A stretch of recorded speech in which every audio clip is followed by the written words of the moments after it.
حضرت قاضی شریح، حضرت علی نے ان کو باڈی گارڈ دیے تھے، قاضی شریح کو، جو ان کی نگرانی کرتے تھے کہ کوئی یہودی مجوسی عیسائی ان پر حملہ نہ کرے، فیصلہ سنانے میں ماہر تھے۔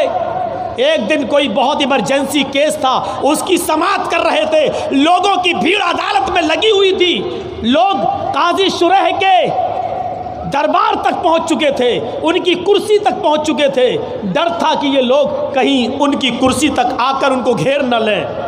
ایک سپاہی، قاضی شریح کا ایک سپاہی، ایک باڈی گارڈ، ایک دربان لاٹھی نکالتا ہے، اور ایک آدمی جو زیادہ آگے بڑھ رہا تھا ان کے قریب، قاضی شریح کے جج کے پاس آنا چاہتا تھا، اٹھا کر اس کو بھگانے کے لیے یا اس کو پیچھے کرنے کے لیے ایک ڈنڈا اس کو مارا، چل پیچھے چل چل۔ اور غور کرو، ایک ڈنڈا پڑا، اس نے اسی ڈنڈے کو کھاتے وقت اس یہودی نے فوراً مقدمہ دائر کیا، قاضی صاحب آپ کی آنکھوں کے سامنے مجھے ڈنڈا مارا گیا ہے، مجھے بدلہ چاہیے، مجھے انتقام چاہیے۔ قاضی شریح نے اپنے دربان سے کہا کر گھرے میں کھڑے ہو جاؤ۔ کھڑا ہو گیا، تم نے اس کو ڈنڈا مارا؟ ہاں مارا۔ کیوں مارا؟ کہ میں آپ کی حفاظت کے لیے آپ کا باڈی گارڈ بن کر کھڑا ہوں، اور یہ اتنی تیز دھکے دے دے کر آگے بڑھ رہا ہے، آپ کی حفاظت کرنا یہ میری ذمہ داری ہے۔ انہوں نے کہا حفاظت کی ذمہ داری یہ کہ تم اس کو سمجھاتے، ہاتھ سے پیچھے کرتے، تم نے ڈنڈے کا استعمال کر کے غلط کیا ہے، لہٰذا اس کے ہاتھ میں ڈنڈا دیا جائے۔ اس یہودی کے ہاتھ میں ڈنڈا دیا گیا۔ قاضی شریح نے کہا جتنی زور سے اس نے تجھے مارا ہے، میرے دربان کو بھی ایک ڈنڈا مارو۔ اس یہودی نے اس دربان کو ڈنڈا مارا۔ اس روشنی میں میرے بھائیو یو پی کی پولیس آپ کو کیسی لگ رہی ہے؟ اس واقعے کی روشنی میں دلی کی پولیس آپ کو کیسی لگ رہی ہے؟ جے این یو میں یا جامعہ ملیہ میں لائبریریوں میں گھس کر ٹوائلٹ میں چھپی ہوئی لڑکیوں کو بھی بال پکڑ کر نکالنے والی اور ان کو مارنے والی جینٹس پولیس اس واقعے کی روشنی میں آپ کو کیسی لگ رہی ہے؟ میرے بھائیو اس بات کو سوچئے اور سمجھیے اور غور کرنے کی ضرورت ہے۔ قاضی شریح نے اپنے باڈی گارڈ اپنے سپاہی کو بھی یہودی کے ہاتھ سے ڈنڈا پڑوایا کہ تم نے کیوں مارا ہے، لاٹھی کیسے چلائی ہے؟ کیا یوگی جی اپنی پولیس سے پوچھیں گے تم نے گولیاں کیسے چلوائی ہیں؟ فیروز آباد کے اندر 20 سے 25 آدمی کیسے مارے گئے ہیں؟ لکھنؤ کے اندر اتنا خون خرابہ کیسے ہوا ہے؟ لاشیں کیسے بہی ہیں؟ تمہیں گولی چلانے کا آرڈر کس نے دیا تھا؟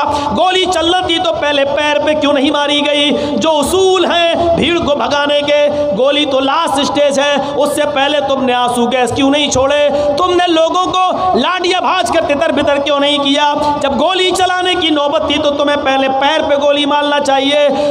پیر پہ گولیاں نہیں لگی، جتنے لوگوں کو گولیاں لگی تو ان کے سینے میں یا ان کے سر میں ہی کیوں لگ رہی ہیں؟ یہ تمام چیزیں حساب و کتاب کی ہیں بھارت کے سنویدھان و قانون کے مطابق، لیکن کیا کریں؟ انصاف کہاں سے ملے گا؟ ہم آہ بھی کرتے ہیں تو ہو جاتے ہیں بدنام، اور تم قتل بھی کرتے ہو تو چرچا نہیں ہوتا۔ میرے پیارے ساتھیوں، ہمیں حضرت قاضی شریح کے انصاف سے سیکھنا پڑے گا۔ اس زمانے کے اندر عدل و انصاف کا ایک پیمانہ یہ بھی تھا، اس لیے امن تھا۔ حضرت علی کی ایک زرہ کھو جاتی ہے، زرہ جو پہن لی جاتی تھی سینے پر تاکہ کوئی تیر دشمن کا نہ لگے، حضرت علی کے زمانے میں ان کی زرہ کھو گئی۔ 6 مہینے کے بعد وہ زرہ ایک یہودی کے ہاتھ میں حضرت علی کو دکھی۔ حضرت علی نے کہا اے یہودی، یہ زرہ تیرے پاس کہاں سے آئی؟ اس نے کہا یہ تو میری ہے۔ حضرت علی نے کہا یہ میری ہے۔ اس نے کہا اے علی، میرے پاس دیکھ کر آپ اپنی کہہ رہے ہیں، آپ جھوٹ بول رہے ہیں۔ حضرت علی نے کہا میں جھوٹ بول رہا ہوں؟ کہا کیا اور کیا، میری چیز کو آپ اپنی چیز کہہ رہے ہیں، میں نہیں دوں گا۔ آپ کو لینا ہے تو جائیے کورٹ سے، عدالت سے لے لیجئے۔ کورٹ، وہ بھی کس کو؟ امیر المومنین کو۔ کیا کہہ رہا ہے؟ کوفہ کے مالک ہیں حضرت علی، کیا کہا جا رہا؟ کورٹ سے لے لو۔ حضرت علی نے اپنی کورٹ میں، اپنی عدالت میں مقدمہ دائر کیا۔ کون جج؟ قاضی شریح۔ کس نے بنایا؟ حضرت علی نے۔ جج کس نے بنایا؟ علی نے۔ جج کون؟ قاضی شریح۔ فیصلہ کس کے حق میں ہو رہا ہے؟ دیکھیے، یہودی کھڑا ہے، علی کھڑے ہیں۔ یہودی حضرت علی سے پوچھا تم نے مقدمہ دائر کیا، بتاؤ پرابلم؟ کہا یہ زرہ میری ہے۔ یہودی سے پوچھا قاضی صاحب نے کیا معاملہ؟ اس نے کہا یہ زرہ میری ہے۔ قاضی صاحب نے کہا قاضی شرح نے تمہاری زرہ ہے؟ ہاں۔ کیا ثبوت ہے تمہارے پاس؟ یہودی کی دلیل دیکھو۔ یہودی کہتا قاضی صاحب میری دلیل یہ ہے کہ یہ میرے پاس ہے۔ حضرت علی اگر یہ کہہ رہے ہیں وہ میری ہے تو دلیل ان کو دینا چاہیے، ان کو ثابت کرنا چاہیے، مجھے نہیں۔ میری زرہ ہے اس لیے کہ یہ میرے پاس ہے، میں اس کا مالک ہوں۔ قاضی صاحب نے کہا تمہاری بات ٹھیک ہے، تم صحیح کہہ رہے ہو۔ اے علی آپ بتاؤ یہ زرہ اگر تمہاری ہے تو تمہارے پاس کیا دلیل ہے، گواہ کیا ہے؟ حضرت علی نے کہا میرے پاس گواہ ہے۔ اے حسن آؤ۔ حسن نے گواہی دی، کہا اے قاضی صاحب یہ زرہ میرے باپ کی ہے، میں گواہی دے رہا ہوں، میں محمد رسول اللہ کا نواسا ہوں، کہ آپ کو مجھ سے جھوٹ کی امید ہے؟ قاضی صاحب نے کہا مجھے تم سے جھوٹ کی امید نہیں ہے، مجھے تمہارے باپ کے بھی جھوٹا ہونے کا یقین نہیں ہے، لیکن یہاں دلیلیں دیکھی جائیں گی، جذباتی بیان نہیں۔ اے حسن تم اپنے باپ کے بارے میں گواہی دے رہے ہو کہ یہ میرے باپ کی زرہ ہے۔ پہلی بات سنو، شریعت باپ کے حق میں بیٹے کی گواہی قبول نہیں کرتی ہے، لہٰذا تمہاری گواہی نہیں مانی جائے گی۔ قاضی حضرت علی کے خلاف کہہ رہا ہے تمہاری گواہی قبول نہیں ہوگی۔ کہا میرے غلام کو لاؤ۔ قاضی نے یہ کہہ کر غلام کی گواہی کو بھی مسترد کر دیا کہ مالک کے حق میں غلام کی گواہی بھی نہیں مانی جائے گی، اور دوسرا گواہ لاؤ۔